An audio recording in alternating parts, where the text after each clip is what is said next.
अध्याय 7 page number 77 सूत्र स्थान श्लोक नंबर 17। यंत्रों के कर्म 24 प्रकार के हैं तथा निर्गातन इधर उधर चलाने वाले, पूरण बस्ती नेत्र आदि को तेल से भरना, बंधन रज्जु आदि से बांधना, व्यूहन ऊपर को उठाकर काटकर शेष भाग को निकालना, वर्तन गोल करना, चालन एक स्थान से दूसरे स्थान पर ले चलना, विवर्तन परांग मुख हुई अस्थि आदि का अपरिवर्तन, विवरण अंगुली आदि से दबाकर शल्य को बाहर निकालना, पीड़न अंगुली आदि से मल्ला दबाना, मार्ग विशोधन उत्तर बस्ती से मूत्र मार्ग का शोधन, विकर्षण पकड़कर बाहर निकाला, आहरण अंदर स्थित शल्य का बाहर निकालना, आच्छालन आय मन ऊपर उठाना, उनसन उन्मन ऊपर उठाना, विनमन नीचे करना, मंजन तोड़ना, उन्मंथन मथना बिलोना, आचूषण चूसना, ऐषण ढूंढना, धारण दो करना फाड़ना, ऋज्जु करना सीधा करना, प्रक्षालन धोना, प्रदमन नासिका आदि में फुत्कार से औषध भरना, प्रमार्जन वस्त्र आदि साफ करना। ये 24 यंत्रों के कार्य हैं। विमंतव्य उपयंत्रों के कर्म कार्यों पर ध्यान देने से उपयंत्रों के आकार प्रकार तथा उनके उपयोग का पर्याप्त ज्ञान हो सकता है। हमारा विश्वास है कि इनसे अधिक नए यंत्र हो सकते हैं, नए यंत्र कर्म ही हो सकते हैं। तथापि सूत्र देखिए श्लोक 18 उपसंहार शल्यों के असंख्य भेद होने के कारण बुद्धिमान मनुष्य को चाहिए कि अपनी बुद्धि से ही यंत्रों का कर्म विभाग कर ले, जिस प्रकार बने उस प्रकार से शल्य बाहर निकालना चाहिए। श्लोक 19 यंत्र दोषों को कहते हैं अति स्थूल बहुत मोटा होना, असार अशुद्ध लोहे आदि से बना, बहुत लंबा या बहुत छोटा, अग्राही विकृत मुख, विषमग्राही एक देश पकड़े और दूसरा न पकड़े, वर्क टेढ़ा, शिथिल दबाव न आए, अयुतंत कील आदि उठी हो, मृदु कील संधि बंधन ढीला हो, मृदु मुख शल्य पीड़न के दबाव को न सह सके, मृदुपाश तनुपाश ये 12 यंत्र हैं। विमंतव्य असार का अर्थ है सार रहित दुर्बल, जो कार्य करते समय टूट सकता हो, जिसके टूटने का भय हो, यथा कमजोर रस्सी या पट्टी और संदश श्लाघा आदि भी वैसे जो टूट जाए, मृदुपाश डोले रोचक छल्ले वाला। देखो मुचंडी का वर्णन। इन उपर्युक्त 12 दोषों से रहित 18 अंगुल लंबा यंत्र वैद्य को प्रशस्त समझना चाहिए। इस प्रकार के यंत्रों को शल्य कर्म में बरतना चाहिए। 21 दृश्य शल्य के सिंह मुख आदि यंत्रों से निकालना चाहिए, और जो शल्य छिपा हो आंख से दिखाई न दे उसको कंक मुख आदि से निकालना चाहिए। शस्त्र एवं युक्ति की अपेक्षा से शल्य को धीरे से बाहर करना चाहिए। 22 सब यंत्रों में कंक मुख यंत्र प्रधान है, क्योंकि यह कंक मुख जल्दी ही बाहर निकल आता है और भली प्रकार से जल्दी ही अंदर घुस जाता है, शल्य को पकड़कर बाहर निकाल खींच लेता है। संधि धमनी आदि सब स्थानों से इस कंक मुख की प्रधानता है, यही अधिकारी है, इसलिए सब यंत्रों में कंक मुख ही प्रधान है। विषय मंतव्य शल्य को पकड़कर बाहर निकालने में भले ही प्रधान हो, वैसे तो अपने कार्य के लिए यंत्र ही नहीं उपयंत्र रज्जु आदि प्रधान उपयोगी हैं, अति उपयोगी हैं। अष्टम अध्याय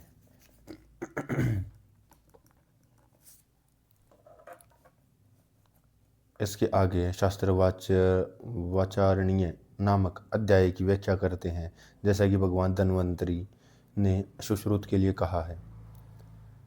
विमंतव्य शास्त्र छेदन भेदन आदि अर्थात चीरने फाड़ने काटने छीलने आदि कार्यों में प्रयुक्त होते हैं, जैसे यंत्र बांधने आदि कार्यों में। देखिए शास्त्रों की संख्या 20 है। इनका आधार इनके नाम से ही प्राय स्पष्ट है। मंडलाग्र गिरुकुलर नाइफ या राउंड हेड नाइफ, करपत्र 100 आरी, वृद्धिपत्र अंचिताग्र स्केपल, प्रियताग अभेस नाइफ, नक्षस्त्र नेल पेयर्स, मुद्रिका 2 अंगुल लंबा उस तरह की बनावट के फिंगर नाइफ, कमलपत्र के समान तेज धार वाला उपल पत्र लेंसिल, अर्धधार सिंगल एज्ड नाइफ, सूची सुई कुशा के समान कम चौड़ा परंतु तीक्ष्ण धार कुशपत्र, बिस्टोरी आरी मुख आर्यन जलवर्धनी, नामक पक्षी के समान मुख जैसा। शारीरी मुख तो हो चोंच वाला सफ़ेद स्कंदों पक्षी के मुख के समान कैंची लोक में। अंतर्मुख मध्य में मुख वाला, मध्य मुख में क्रेव्ड बिस्टोरी। त्रिकूचक 3 छोटी छोटी छुरियों वाला कुठारी का हथौड़ी। एव शेप्ड बहिर्मुख टोरकार आरा आउल लाइक नाइफ। वेल्स पत्थर पतली धार का चाकू, नैरो ब्लेडेड नाइफ। बड़िश मछली पकड़ने का कांटा, हुक। दंत शंकु दांत खुरदने का चाकू, टूथ पिल्क। ईशनी शार्प प्रो, इस प्रकार से 20 शस्त्र हैं। श्लोक 4। इन शस्त्रों में मंडलाग्र और करपत्र छेदन एवं लेखन कार्यों में वृद्धि पत्र, नक्षस्त्र, मुद्रिका, उपल पत्र, अर्धधार ये छेदन एवं भेदन कार्यों में सूची, कृषपत्र, अटिमुख, शारीरमुख, अंतर्मुख और त्रिकूर्चक। विवास्त्रण कार्य में कुठारी का बहिर्मुख, आरा, वेशपत्र और सुई। कुशपत्र भी वध्यन कार्य में वडिश और दंतकंशु, आहरण में ऐषणी, ऐषण में अनुलोमन कार्य में सुई, सीवन कार्य में। इस प्रकार से 8 प्रकार के कार्यों में इन शस्त्रों का उपयोग होता है। इन शस्त्रों को पकड़ने की विधि संक्षेप से कहते हैं। इनमें वृद्धि पत्र को वृंत और फल के संयोग स्थान से पकड़ना चाहिए। इसी प्रकार सब भेदन शस्त्रों को पकड़ना चाहिए। वृद्धि पत्र और मंडलाग्र शस्त्र को हाथ को कुछ ऊंचा करके लेखन कार्य में बहुत बार प्रयोग करना चाहिए। विस्तृवर्ण कार्य में आने वाले शस्त्रों को वृत्तांत से अगले भाग में पकड़ना चाहिए। बालक, वृद्ध, सुकुमार, भीरु, स्त्रियों का, राजाओं, राजपुत्रों का त्रिकूर्चक शस्त्र से रक्त विस्तरण करना चाहिए। बालक, कुमार, वृद्ध, भीरु, स्त्रियों का, राजपुत्रों का। बहिर्मुख के वृत्तांत को हाथ के तलवे में ढापकर अंगुष्ठ तथा प्रदेशनी अंगुली से पकड़ना चाहिए। वाम हस्त में पकड़कर दक्षिण हाथ की मध्य उंगलियों से अंगूठे का सहारा लेकर इसके माथे पर चोट करनी चाहिए। आरा, करपत्र और ऐषणी को मूल से पकड़े। शेष शस्त्रों को यथारीति से पकड़ना चाहिए जैसा उनका कार्य ठीक लगे।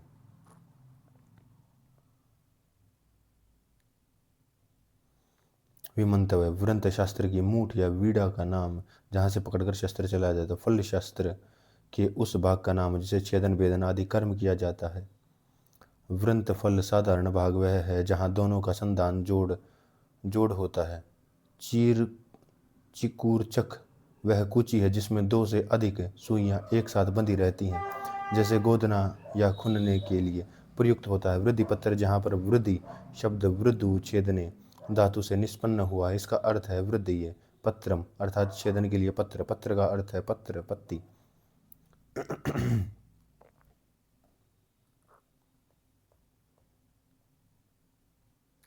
श्लोक 6। इन शस्त्रों के आकार प्राय नाम संकीर्तन से ही कह दिए गए हैं।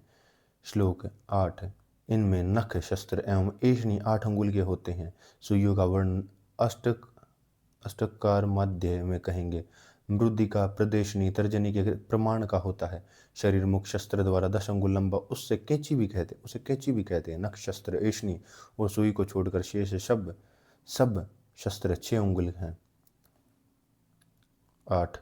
शस्त्र संपत्ति सुग्रहणी पकड़ने में सुंदर, सुलोहनी उत्तम लोहे से बने, सुधारणी तीक्ष्ण धार वाले, सुरूपाणी देखने में सुंदर रूप वाले, सुसम्माहित मुखाग्नि कम सुंदर मुख वाले, अकारालानी दंत रहित देखने में भयानक नहीं होने चाहिए। ये शस्त्रों के गुण हैं।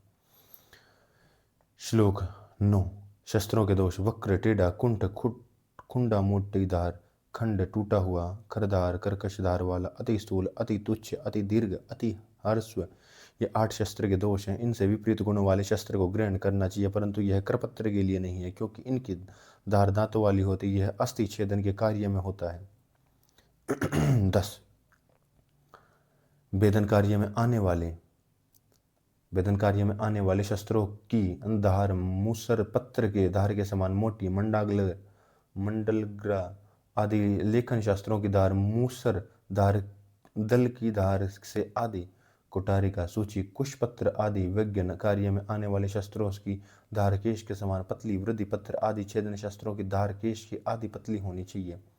श्लोक 11। बड़ी आगे से कुछ झुका होना चाहिए। दंत शंकु भी कुछ टेढ़ा होना चाहिए। ऐषणी 3 प्रकार की है तथा तीक्ष्ण कंटक प्रथम व पत्र मुखी जो के समान, पत्र के समान, गंडूपादकार मुखी, गंडेवे मुख के समान। श्लोक 12। पायना, शस्त्रों में तीक्ष्ण आदि गुण शोष्ठों उत्पन्न करने के लिए इनको भिन्न भिन्न वस्तुओं में बुझाया जाता है, इसी को पायना कहते हैं। यह पायना 3 प्रकार का है तथा क्षार, जल और तेल में। इनमें जो शस्त्र क्षार द्वारा भावित हों उनका उपयोग कर शर अस्थि के छेदन में, उद्दक में भावित शस्त्रों का प्रिय उपयोग मांस के छेदन भेदन पाटन कार्य में, तेल में भावित शस्त्रों का प्रिय उपयोग शिरा के बींदने में और स्नायु छेदने में करना चाहिए। पायना, पानी चढ़ाना।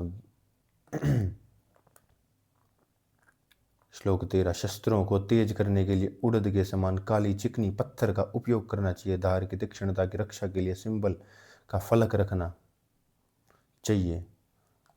धार संस्थापन अर्थ का अर्थ श्री कृष्ण जी ने स्ट्रोपिंग किया है, इसे धार स्पष्ट है और मृदु हो जाती है। श्लोक 14। धार की पहचान। जिस समय शस्त्र रोम या छेदन कार्य में लगे, बाल को साफ करने लगे, उसे भली प्रकार से तेज समझना चाहिए। शोभन आकार वाला पूर्वोक्त विधि से भली प्रकार पकड़ा हो, पूर्वोक्त प्रमाण में बना हो, तब शस्त्र को छेदन आदि कार्यों में प्रयोग करना चाहिए। वाग्भट में रोम छेद आदि के स्थान पर रोम वही बाल मुंडने वाला है। श्लोक 15। शिशु, स्त्री आदि में अथवा शस्त्र के अभाव में अनुशस्त्रों का उपयोग करना चाहिए। अनुशस्त्र तथा त्वकार, बांस की छाल, स्फटिक, कांच, कुरुविंद, जलों का अग्निशार, नख, गोजी, शेलीफिका, शाकपत्र, सोगन का पत्ता, बाल, अंगुली के अनुशस्त्र हैं। विमंतव्य। अनुशस्त्र वे कहे जाते हैं जो लोह के शस्त्र नहीं होते परंतु उनसे शस्त्र का काम लिया जाता है, जैसे फफोला आदि के भेदन का काम कांच की नोक से लिया जाता है। लेखन का काम गजवाओं के पत्र से जो खरदरा होता है ले लिया जाता है आदि शेष निचले श्लोकों में देखिए। श्लोक 16, 17, 18। इन अनुशस्त्रों का विशेष शिशुओं में शस्त्र से डरने वाले पुरुषों के अथवा शस्त्र के अभाव में छेदन भेदन कार्य में त्वक्सार आदि चार, वंश, स्फटिका, कांच, कुरुविंद का प्रयोग करना चाहिए। आहरण, भेदन, छेदन जी कार्य नख में शक्य हों उनसे नख का प्रयोग करना चाहिए। शार वही और जोग की विधि आगे कहेंगे। मुख रोगों में तथा नेत्र वृत्तम के रोगों में गोजी, सेफालिका, शाकिन के पत्रों का उपयोग करना चाहिए। ऐश्य कार्यों में ऐष्णी के अभाव में बाल, अंगुली, अंकुर हितकारी हैं। श्लोक 19। बुद्धिमान वैद्य अपने कर्म में निपुण, कर्म पंडित कर्म को जानने वाले लोहार से शुद्ध मल रहित तीक्ष्ण लोहे से शस्त्रों को बनवावे। बुद्धिमान वैद्य अपने कर्म में निपुण, कर्म पंडित कर्म को कर जानने वाले लोहार से शुद्ध मल रहित तीक्ष्ण शस्त्रों को बनवावे। 20। प्रयोग को जानने वाले वैद्य को आरोग्य संपादन कार्य में सदा सफलता मिलती है, इसलिए सबसे प्रथम शस्त्रों का ही परिचय ज्ञान बार बार प्राप्त करना चाहिए। विमंतव्य, विषमंतव्य। शस्त्रों के ग्रहण पकड़ने का उपयोग, प्रयोगों में परिचय जानकारी का अभ्यास सदा करते रहना चाहिए। नवम अध्याय। अब इसके आगे योग्य सूत्रीय सम्यक क्रम अभ्यास रूपी नामक अध्याय की व्याख्या करेंगे, जैसा कि भगवान धन्वंतरी ने सुश्रुत जी के लिए कहा था। संपूर्ण शास्त्र पढ़े हुए शिष्य को भी योग्य कर्माभ्यास करवाना चाहिए। स्नेहन, स्वेदन, वमन, विरेचन आदि तथा छेद्य, भेद्य, वेद्य आदि शस्त्रों कार्यों में कर्म करने की विधि बतानी चाहिए, क्योंकि बहुत अच्छी प्रकार पढ़ लेने पर भी कर्माभ्यास किए बिना कार्यों में अयोग्य होता है। क्योंकि बहुत अधिक अच्छी प्रकार पढ़ लेने पर भी कर्माभ्यास के बिना अयोग्य होता है। पुष्प फल, कुष्मांड, अल्लाभु, गिया, कद्दू, कलीकंद, तरबूजा, त्रिपसु, खीरा, इरवाडू, ककड़ी, करकाशु, ककड़ी भेद आदि वस्तुओं में छेदन के सब भेदों को दिखाना चाहिए। उत्कर्तन, ऊपर को काटना, अपकर्तन, नीचे को काटना, ये भी कार्य इन्हीं पर दिखाए गए हैं।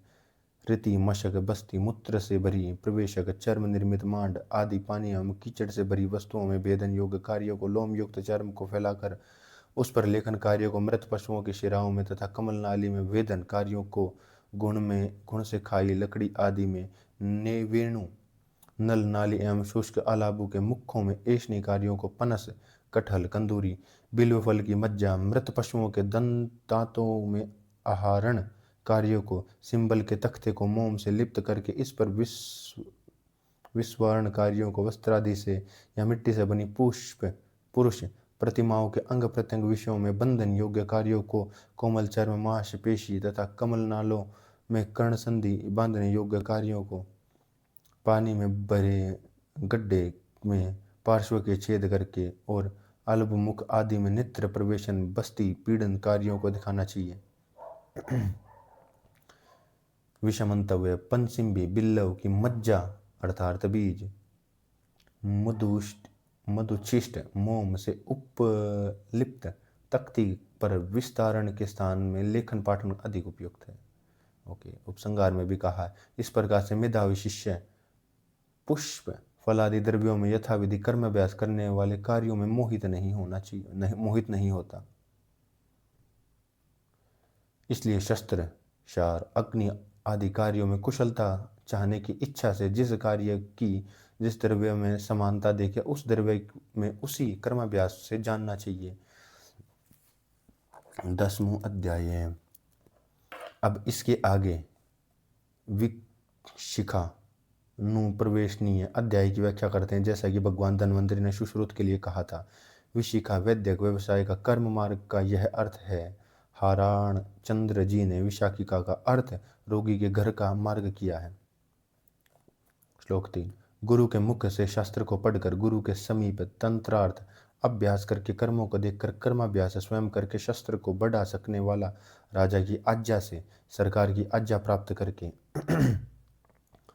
नख और बाल काटकर पवित्र होकर स्नान करके सफेद वस्त्र पहनकर छत्र लेकर दंड धारण करके जूता पहनकर सुंदर शब्य वेश के साथ शांत मन से मंगलवाणी व्यवहार के बिना कपटाचरण से प्राणियों का बंधु होकर सहायक के साथ वैद्य को विशिखा कर्म मार्ग से घर में प्रविष्ट होना चाहिए। विषमंतव्य शास्त्राध्ययन के अनंतर विशिखा में प्रवेश किया जाता, औषधालय खोलकर बैठा जाता है। विशिखा विपणि, जहाँ लेन देन आदि व्यवहार होता है। रथ्या, रथ आदि सवारियाँ चलती हों, सुलभ हों। प्रलोती, प्रतोली, तोलने बेचने खरीदने नापने आदि का कार्य होता। पुण्यविधि का पैसा धन के लिए हितकारी लाभ विधि बाजार का नाम है। विशिखा का अर्थ है जहाँ विशेष रूप से शयन किया जाए, तत्पश्चात जमकर बैठा जाए। वैद्य को प्रारंभ में ही लाभ नहीं होने लगता, वैद्य पुराना ही मान्य होता है। इस विशिखा में अनुकूल सरल साधु होकर प्रवेश करना चाहिए और वहाँ इस सूत्र के उपदेश अनुसार बोलना, बैठना, चलना तथा रहना चाहिए।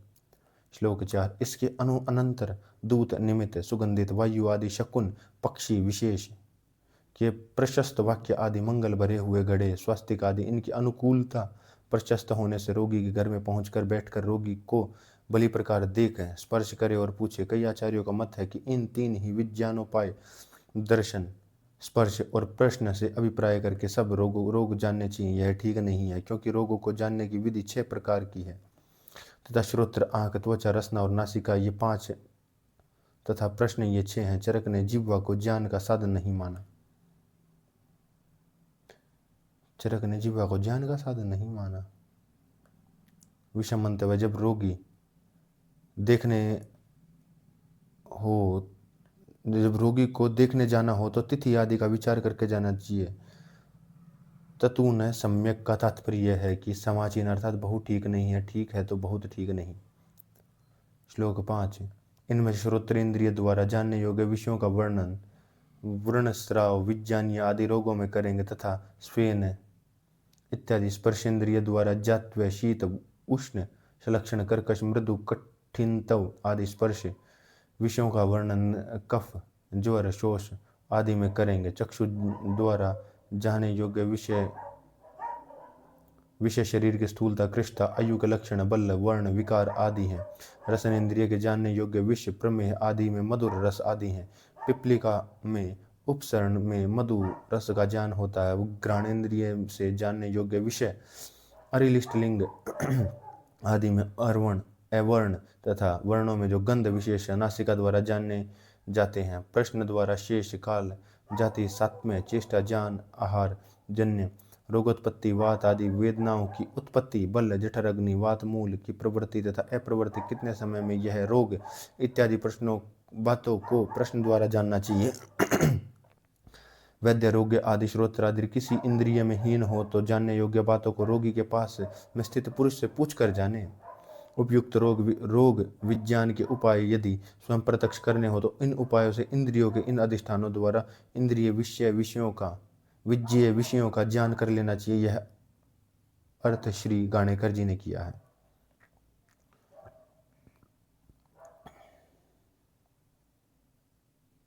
श्लोक नंबर 6। इस प्रकार से योगी की परीक्षा भली प्रकार से करके साध्य रोगों की चिकित्सा करे, याप्य रोगों को बढ़ने से रोके और असाध्य रोगों की चिकित्सा न करे। 1 साल पुराने रोगों को प्राय करके छोड़ देना चाहिए क्योंकि वे प्राय असाध्य होते हैं।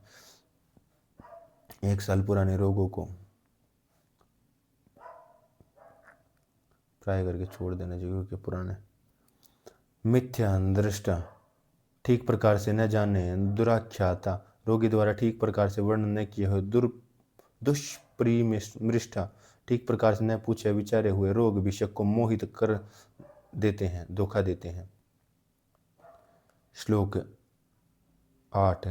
निम्न व्यक्तियों में असाध्य रोग भी प्राय करके सर्वत्र नहीं होते, अति कृष्ट साध्य होते हैं तथा श्रोत्रिय नित्य वेदाध्यायी स्नान पाठ करने से राजा स्वतंत्र प्रवृत्ति से, स्त्री सुकुमारता से, लज्जावश, बालक वृद्ध भीरु कोमल डरपोक से होने राजसेवक राजा के अधीन होने से, कितव जुआरी कोमल प्रवृत्ति, दुर्बल, वैद्याभिमानी, वैद्य का तिरस्कार करने वाले, व्याधि को छिपाने वाले, दरिद्र, कपटी, क्रोधी, अपत्यसेवी, अजितेंद्रिय और अनाथ, इन पुरुषों के साध्य रोग भी कष्ट साध्य हो जाते हैं। अपत्यसेवी इन पुरुषों के साध्य हो जाते हैं। बालक, भीरु, स्त्री, श्रोत्रिय, नित्य वेदाध्यायी। इस प्रकार विचार कर चिकित्साएं प्रवृत्त होने से धर्म, अर्थ, काम और यश वैद्य को मिलता है। चरक ने कहा है, वैद्य विद्य जो अपने वैद्य समझता हो और अतः चिकित्सा व्यवस्था में व्यर्थ नुनच करता है। श्लोक 9। स्त्रियों के साथ एक आसन पर बैठना, एक साथ रहना और स्त्रियों के साथ परिहास छोड़ देना चाहिए। अन्न आदि से भिन्न स्त्रियों से दी हुई कोई भी वस्तु हो तो ग्रहण नहीं करनी चाहिए। यह नियम वहाँ के लिए जहाँ चिकित्सा व्यवसाय वैद्य करता हो, सर्वत्र नहीं। विषमंतव्य, यदि स्त्री स्वतंत्र हो तो वह अपने संरक्षक की सम्मति से अन्न के अतिरिक्त धन आदि कोई द्रव्य देवे तो ले लेना चाहिए। स्त्री ही नहीं है तो व्यक्ति को लेन देन में स्वतंत्र न हो तो कोई वस्तु नहीं लेनी चाहिए, अन्यथा बात का बतंगड़ हो सकता है।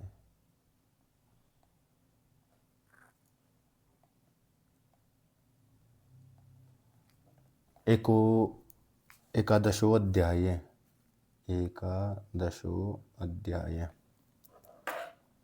श्लोक 1-2। इसके आगे शार्पाक विधि की व्याख्या करते हैं, जैसा कि भगवान धन्वंतरी जी ने सुश्रुत के लिए कहा है। मंडलाग्र आदि शस्त्रों में त्वकासुर आदि अनुशास्त्रों में शार ही सब से मुख्य है। अग्नि एवं जोग से भी अधिक है, क्योंकि शार से छेदन, भेदन तथा लेखन कार्य हो जाता है। नाना प्रकार की औषधियों से बनने के कारण त्रिदोषक नाशक है। विशेष क्रिया करने से, पीने में भी बरता जाने से यह शार मुख्य है। श्लोक 4। शरणात दुष्ट मांस आदि के काटने से, शरणात त्वचा मांस आदि के हिंसन करने से इसे शारक कहते हैं। चरक ने विद्वान अर्थात जरना अर्थ किया है। श्लोक 4। वात, पित्त, कफ हर औषधियों से बनने के कारण त्रिदोष नाशक है। शुक्ल सफेद होने से सौम्य है। क्षार के सौम्य होने पर भी इसमें दहन, पचन, पाक, धारण आदि कार्यों की शक्ति अप्रतिहित रहती है, क्योंकि इस क्षार में अग्नि गुण की प्रधानता रहती है। इसलिए क्षार कटु रस, उष्ण, वीर्य, तीक्ष्ण गुण, व्रण, शोथ, पाचक, गुल्म आदि का विलायक, दुष्ट वर्णादि का शोधक, शुद्ध वर्ण का रोपक, वर्ण क्लेदादि का शोषक, अति रक्तस्राव का स्तंभक, कठिन उन्नत मांस का लेखन, कृमि, आम, कफ, कुष्ठ, विष एवं मेद का नाशक, अति मात्रा में सेवन करने से पुंसत्व नाशक है। अरे मांस का लेखन करने से क्षार, ओके,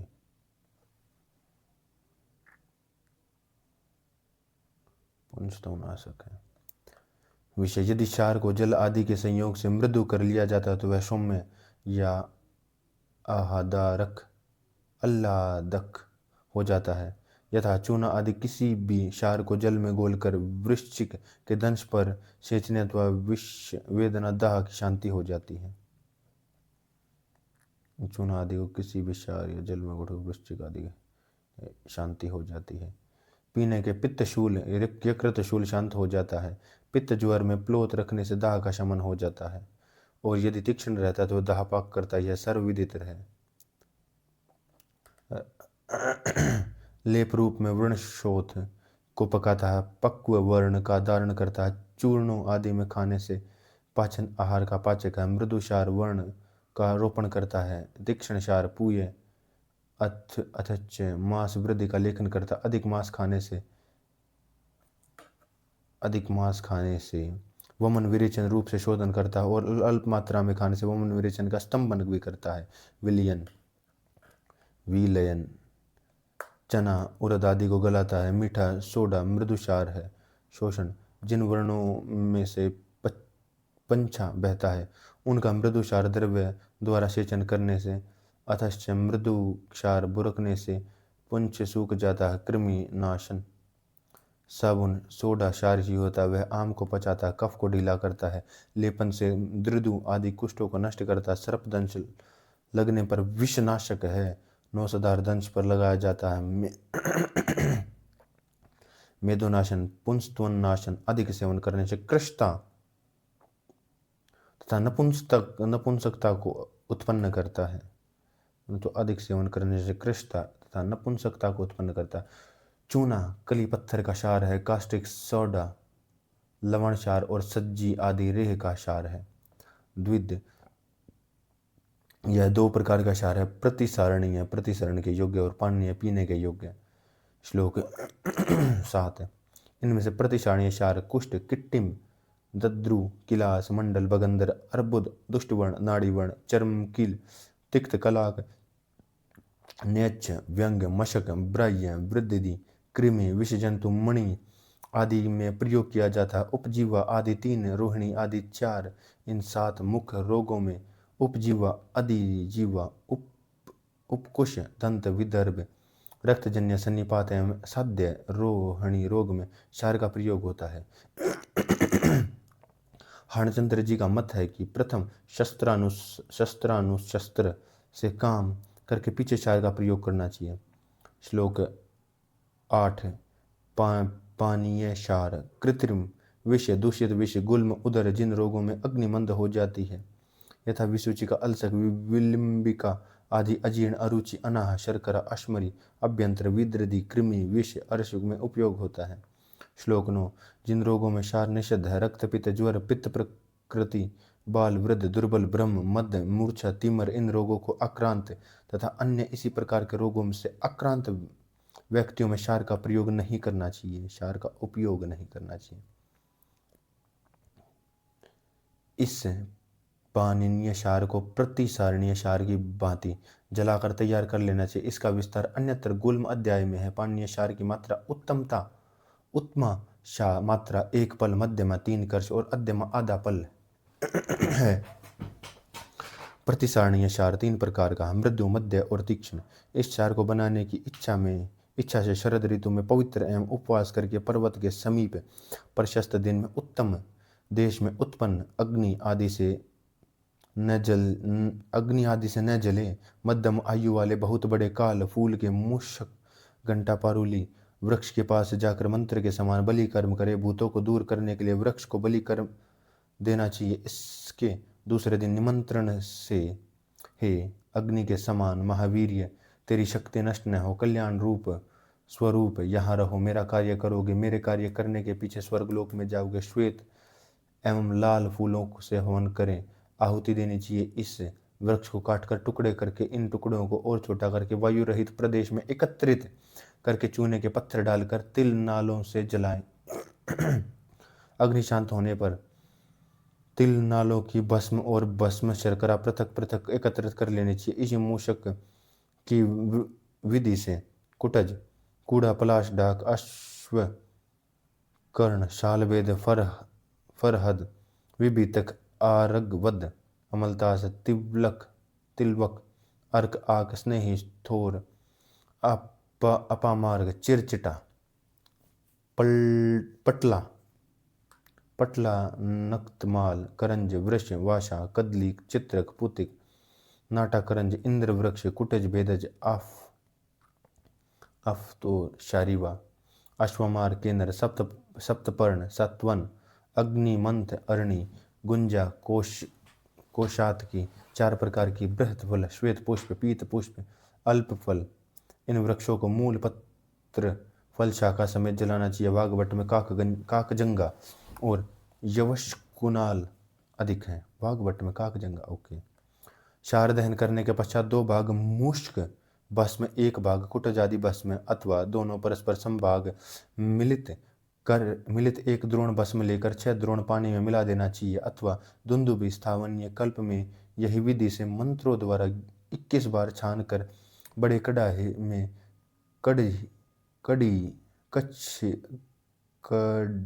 कछड़ी से धीरे धीरे हिलाते हुए पकाना चाहिए। जिस समय यह पकता हुआ क्षार निर्मल, उग्र गंध वाला, चिपचिपा हो जाए तब बड़े वस्त्र को इसे छानकर इसके 2 भाग कर लेने चाहिए। 1 क्षारोदक निर्तरा पानी, दूसरा भस्म, किट्ट, भूत, क्षार नीचे का भाग। इस क्षारोदक को फिर आग पर रख देना चाहिए और इस क्षारोदक से 1 कुड़व तथा 1.5 कुड़व निकाल लेना चाहिए। इसके आगे कट्ट, शर्करा, गंगेष्ठी, अभाव में खट्टिका, खड़िया, मिट्टी, भस्म, शर्करा, पहले कही, शीरपाक, जल शुक्ति, शंखनाभि, शंख ग्रंथि, इनको लाल अंगारे के समान बनाकर लोहे के पत्र में रखें। शारीदक में मिलाकर कंठ, शर्करा आदि की मात्रा प्रत्येक पल, कई आचार्य 2-2 पल मानते हैं। निर्वापन के लिए बच्चे क्षारोदक के साथ शंखानाभि आदि को पीसकर क्षार के गुण उत्पादन के लिए मिलाकर निरंतर बिना आलस्य के क्षार को कछड़ी से हिलाते हुए पकाना चाहिए। यह क्षार न बहुत घना, ठोस और न बहुत पतला रहे, ऐसा यत्न करना चाहिए। जिस समय यह क्षार पाक के समीप पहुंच जाए तब इसको आग पर से उतारकर लोहे के घड़े में डालकर मुख बंद करके छिपा कर रख देना चाहिए। यह मध्यम क्षार है। श्लोक 12। इसी प्रकार इसी मध्यम क्षार के यदि प्रतिवाप्य द्रव्यों का प्रत्येक प्रक्षेप न करके पाक कर लिया जाए तो यही मृदु क्षार बन जाता है। शंखनाभि आदि तीक्ष्ण क्षार, कट्ट, शर्करा आदि प्रक्षेप दिए मध्यम क्षार में यथा योग्य दंती, जमालगोटा, द्रवंती, मोगलई, एरंड, चित्रगलांगली, कलीहारिका, पुतिक, पल्लव, नाटा, करंज के पत्ते, तालपत्री, मुसली, विड, नमक, हुलहुल, कनकश्री, स्वर्ण पुष्पी, चौंक, हींग व वच्च, अतीश के सब शुक्ति प्रमाण लेकर